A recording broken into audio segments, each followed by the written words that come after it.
welcome back to my channel. My name is Janelle and I do all things budgeting. I also include work week lunches, grocery hauls, and meal planning.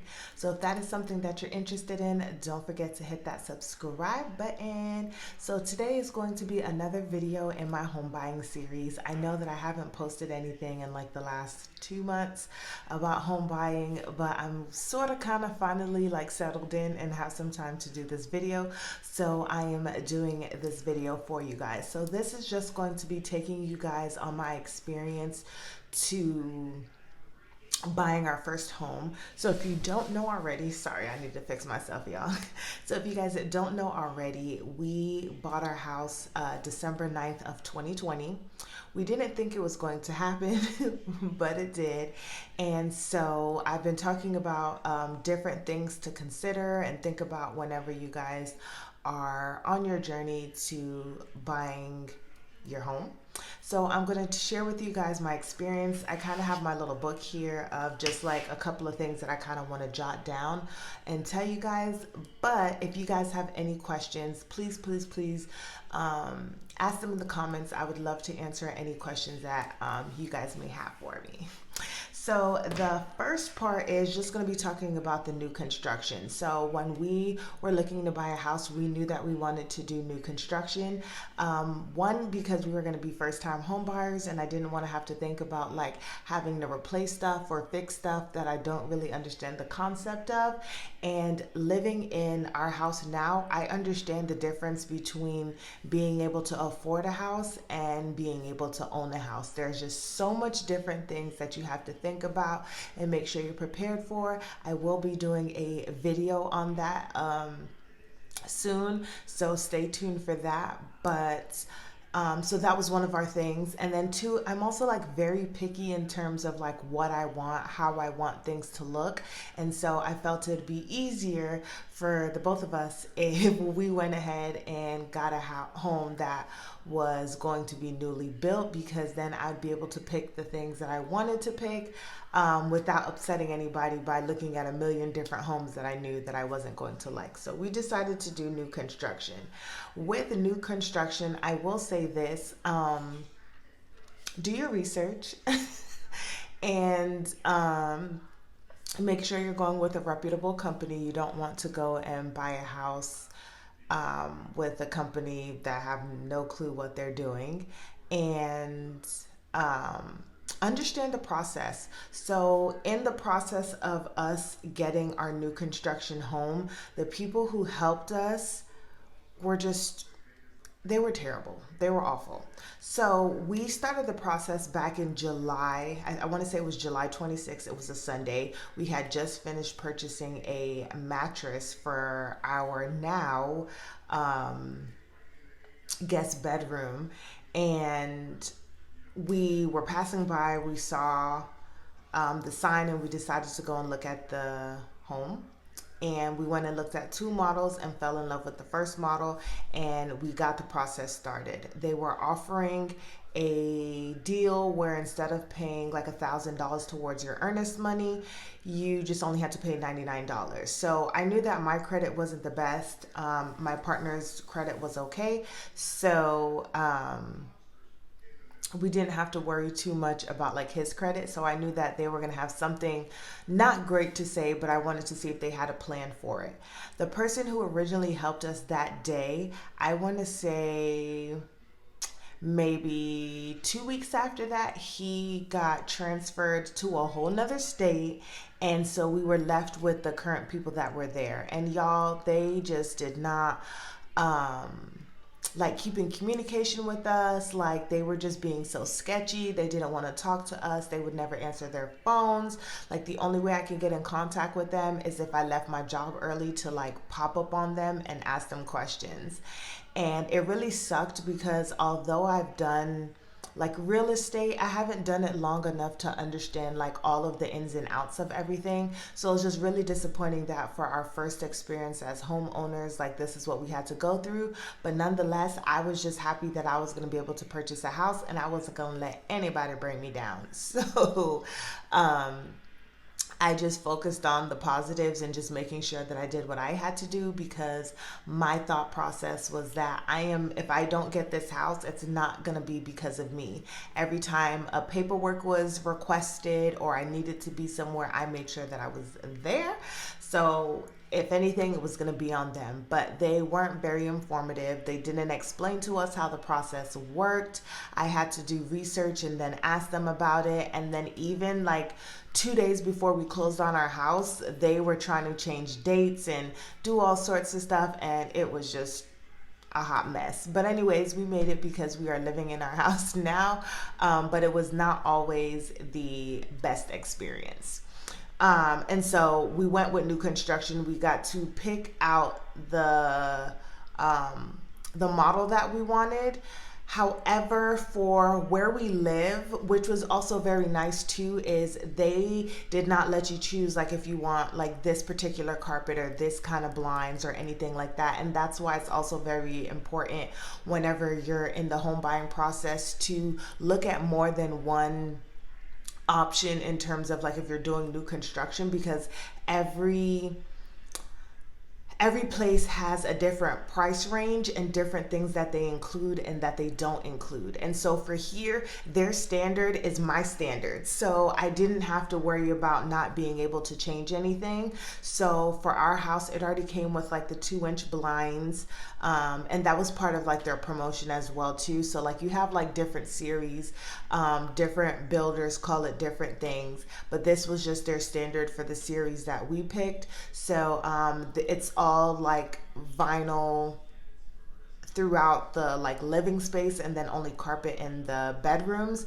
We do have an upstairs, so there it is fully carpeted upstairs, which I don't mind. I just don't like it in like my living room area. It's high traffic area, and I just don't understand why you would want to have carpet in your living room. But I don't. So we don't have any carpet in our living room. It was granite countertops, stainless steel appliances, which I went back and forth with because I was kind of into like this full like matte black look that's been coming out. But I mean, I can always change it later on. But stainless steel was a nice touch to it. And then just like small little things that we did get a ceiling fan in our living room in our master bedroom, but we'll have to change all of the ceiling fans or put ceiling fans in all of the other bedrooms, which is perfectly fine because we've been looking at ceiling fans that we think we want to actually put in the house. And so we'll probably trade out the two that we have right now. But because since it's just us and we don't have any kids, we're not super focused on the other bedrooms right now. Some other things is, I know it sounds crazy, but like, are they going to add grass in your house or not? Because some places just give you the soil or the sod and like that's it. You don't get any grass or any trees or anything like that. So it was nice that our house came fully set up with like grass. We got a sprinkler system, which I know some other places that we were looking at did not include that, and it did not change the price of the house. So whatever that price was, that was just it.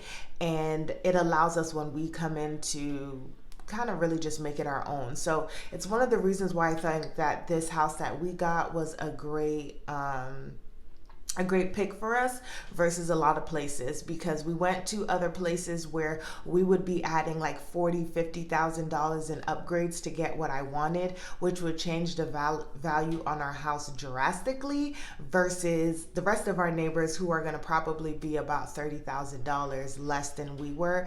And in that situation, that's not what I want it to be in. I want kind of all of our houses to be in the same price range. So if we're all, or let's just say 2 people in my neighborhood are selling the house, they're comparable, and it's not like these people are looking for a $150,000 house. They came into a neighborhood that's in $150,000. My house is at $205 and everybody else is at $160, $170. So I know I kind of thought about that like way too far out, but That's how I think sometimes, y'all. So that is kind of why we kind of went with new construction. There are still like flaws within new construction. For instance, my front door has a huge gap in there that I did not realize the entire time we've been walking inside of this house. And that is also another tip, that when you guys are doing your walkthrough, take your time in your walkthrough. For us, we didn't miss many things, but that was one of the biggest things that we missed. Other stuff were just small stuff that it doesn't really matter to us, but that is a big thing, because that gap, if you stand in front of it, you can feel air coming out, and that's like, or air coming in, and it hasn't affected like our gas bill or anything like that. But I can only imagine in the state of Texas that when summertime comes around, it would affect our energy bill. So we're definitely going to be looking to get that fixed fairly soon. So those are the things that you should think about, especially if you're wanting to get new construction. Make sure that you're getting all of the perks that you can get from new construction. We got so many perks from going with their lender as well too. And that leads into my next experience, which was the loan process. Y'all, I have had my credit ran more than I could count during this process, and I'm not even going to say like this process, but just in the process of trying to get a home. So many people have told me, oh, you're gonna have to wait 2-3 years. You don't need to pay this debt. You don't need to pay that debt. You don't need to do this, or you need to do this, and nothing has helped. Okay. So I am speaking from experience when I say that my lender and the people that I worked with for our mortgage lender were super, super awesome. They explained everything, they answered everything, and even though they kept assuring me closer to our closing date that I was okay, even though I didn't have the paperwork, I was like, I can't believe you. I just can't believe you until I get those keys and I move in, and no one could tell me to move out at that point. But they were super awesome. And once again, it's also important too to ask your lender to explain how the process goes, because everybody's process is a little different. And so for us, our process sort of went like this. On July 26, 2020, after we did our application, I got enrolled in their like credit repair sort of system. It doesn't cost anything, and it was actually very helpful. So they had this system that was set up to where they pull your credit, and then they tell you, you need to do, this is where your credit score is right now, and if you do this, this, and this, it should take you this amount of months, and this is an estimated score of what you should be able to reach to in that time frame, which would then qualify you for getting a home. And so it was very plain and simple. For me, I just needed to pay off 2 cards. So if you guys are new to my channel, back in August of 2020, I paid off a American Express card, and what was the other card? I think it was like a Capital One. No, it was my Barclays card, I believe, that I paid off. So paid off those 2 things. I think it was Barclays. If it's not, it's another card, and maybe I'll put it up here somewhere if I remember what the card was. But I had to pay off those 2 cards, and it technically, they said it should take me a month to be able to complete that.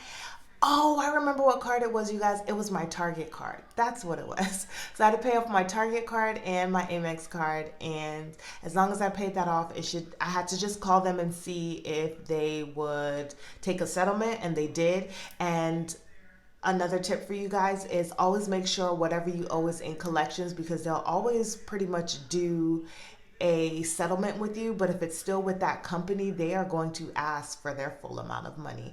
And that's what kind of happened to me. Was American Express was still with American Express, and when I was trying to settle that balance, they were trying to say like, no, we want the full amount of money. And I'm like, y'all have had this in collections for 4 years. Why would I pay the full amount of money at this point?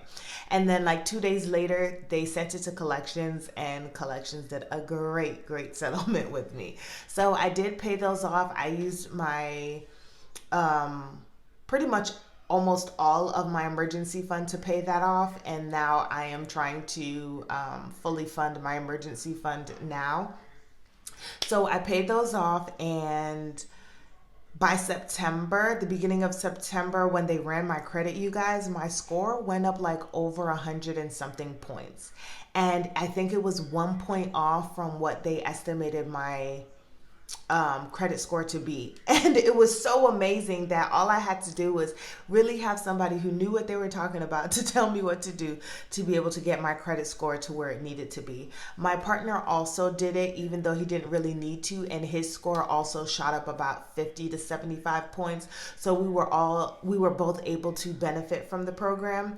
And once they had ran our score again, they were like, okay, well, you graduated from like our credit repair program. We're going to send these scores off to your loan officer, and then they'll reach out to you. So that process was fairly simple, and they were able to answer everything. And so that's when the application process started. So we had to redo an application, send in like our pay stubs, tax forms, IDs, and I'm not remembering. Oh, bank statements and stuff like that as well too, so that they can verify it. For us, we don't have anything crazy. We're not doing anything illegal, y'all. So it was fairly easy for us to just scan those things in. We already had them kind of pretty much like all set up, because in March of that same year of 2020, we were about to go and do a loan with another house, and we ended up not going through with it anymore. So we had that stuff, and literally, you guys, about every 5 to 7 business days, we were getting responses as to where we were in the process, what was going on. I think the longest part of our loan process is the underwriting process, and I think it was extra long this time because in 2020, of course, and now it was COVID time, and a lot of people surprisingly were buying houses, so they were having more applications than normal. So the underwriting process was taking some time. When it came out of underwriting, we did have to just resubmit pay stubs, and then they just had to make sure that we were still at our jobs, we didn't quit, we didn't get fired or anything like that. And then once they got that, it took like maybe another like 2 weeks. So we kind of knew we were fully approved and our loan was going to go through like at the beginning of November. So July, let's just say August, September, October, about 3 months it took to kind of do the whole process. And granted, for me, I think they kind of like drew it out a little bit because our house wasn't going to be ready until about the end of November. Um, and so they kind of explained everything, and they told me at the beginning of November that our application was approved, but it just hadn't come out of underwriting yet because they just haven't gotten to our queue yet. But they kept telling me, because I kept calling, like, I haven't heard anything. Is everything okay? And they kept saying, like, Janelle, you guys are okay. Like, there's nothing you need to worry about. We're just waiting for the underwriter to sign off on the paperwork, but you guys are all good. You guys will be able to close whenever your house is ready, and so forth. And so, and also with the loan process, whenever you're buying a new build, they also have to communicate, like the people at like the builder side has to also communicate with the lender as well too. I think it's a lot easier when you're using their lender because they're using the same systems. I don't know what it's like if you don't use their builder. So they were able to kind of get that information quickly. And there was no hiccups, y'all. I was so happy. No hiccups, no like back and forth, no needing to resend all of these crazy documents because they couldn't understand one thing or the other.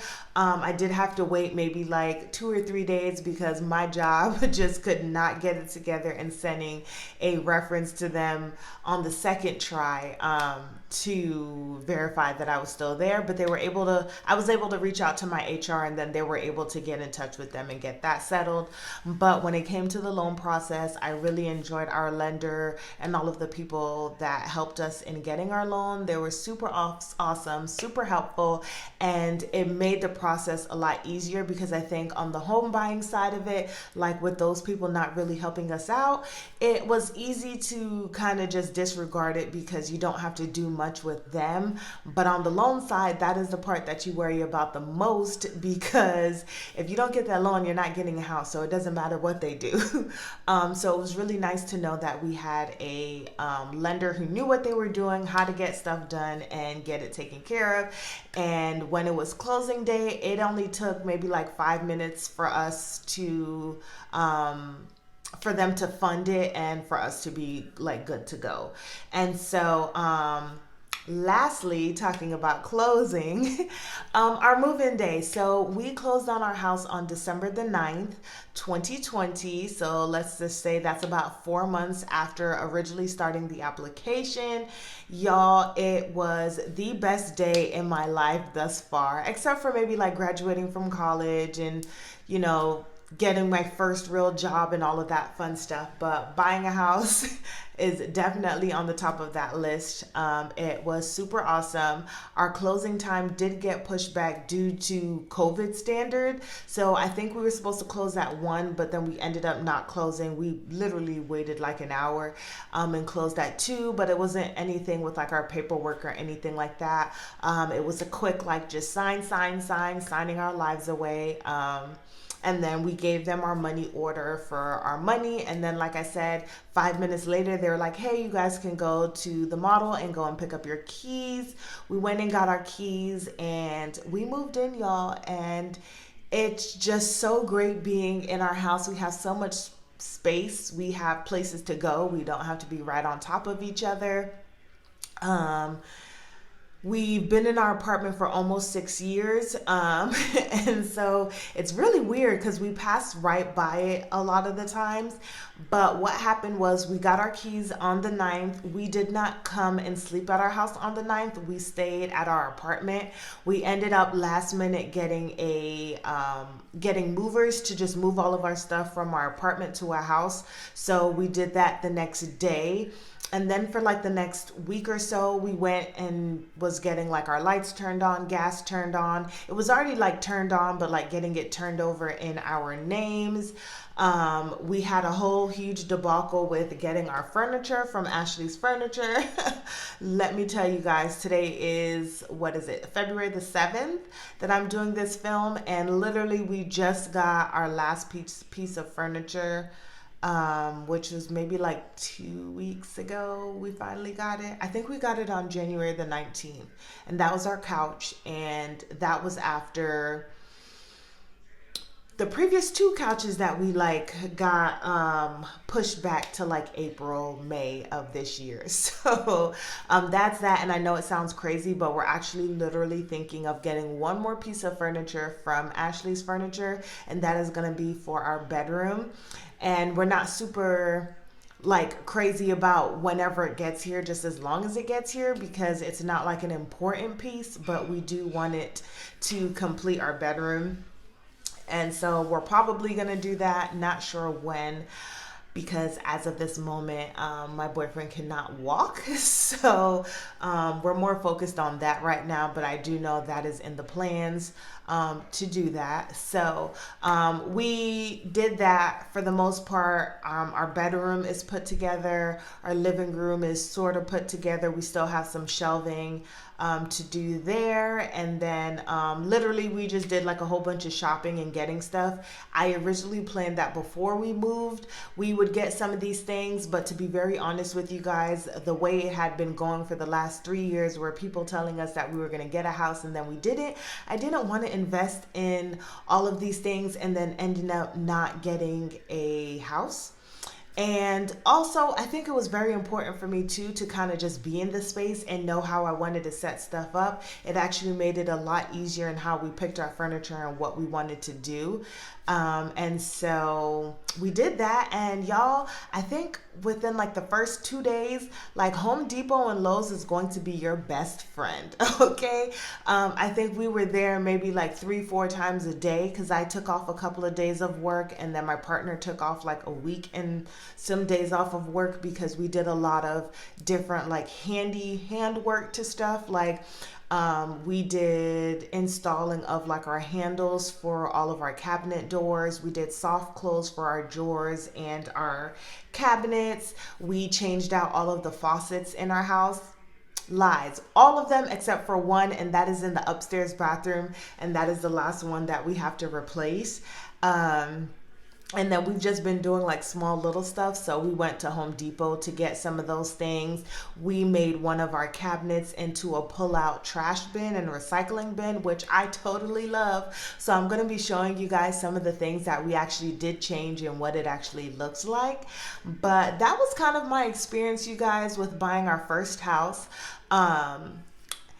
It kind of sucked and then it kind of didn't, but at the end of the day, I think it was the overall experience of just knowing that I was able to purchase, or we were able to purchase our first home, and that we're living in our first home and we're still getting the ins and outs of owning a home and how to be responsible. Because as soon as I hear something, I think something's broken, I'm like, oh shoot, who do I call? Because we don't have on-site maintenance anymore.